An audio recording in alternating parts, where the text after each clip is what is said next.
नमस्कार दोस्तों। आज हम आप लोगों के सामने एक राजा की कहानी लेकर प्रस्तुत हुए हैं।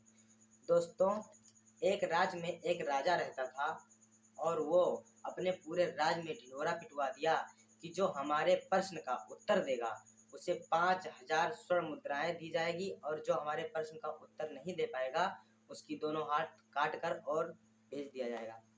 दोस्तों, ऐसे ऐसे धीरे धीरे पूरे राज्य में सभी नौजवानों को बारी बारी से राजा प्रश्न पूछते और उनके उत्तर का जवाब कोई नहीं दे पाता। धीरे धीरे वो सभी नौजवानों का हाथ काट लिए। तभी वहाँ उसके राज्य में दो भाई रहते थे, बहुत ही गरीबी की स्थिति में थे। एक भाई तो बहुत ही ज़्यादा विद्वान था, पढ़ा लिखा था, और दूसरा भाई था वो बहुत ही लंठ टाइप का था। दोस्तों, उसी समय राजा उन दोनों भाई को भी खबर दी। बोले कि एक एक भाई बारी बारी से आए और हमारे जवाब का सवाल दें। दोस्तों, उसका जो बड़ा भाई था वो बहुत ही विद्वान था। वो बोला कि भाई हमको ही पहले जाने दो, मैं कुछ पढ़ा लिखा हूँ, विद्वान हूँ, मैं हो सकता है राजा का के जवाब का सवाल दे सकूँ। तभी उसका जो भाई था, लंठ था, वो बोला नहीं भाई, पहले हमको जाने दो। राजा साहब के जवाब का सवाल अगर हम नहीं दे पाएंगे तो उसके बाद आप जाना। तभी उसका जो बड़ा भाई था बोला ठीक है भाई, जाना तो पड़ेगा।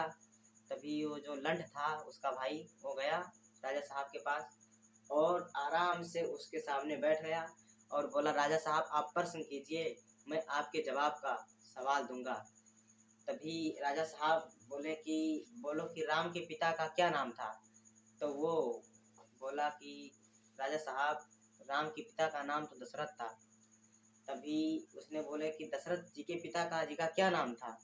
तभी वो जो था लंठ टाइप का आदमी वो बोला कि उनके पिता का नाम तो अज था।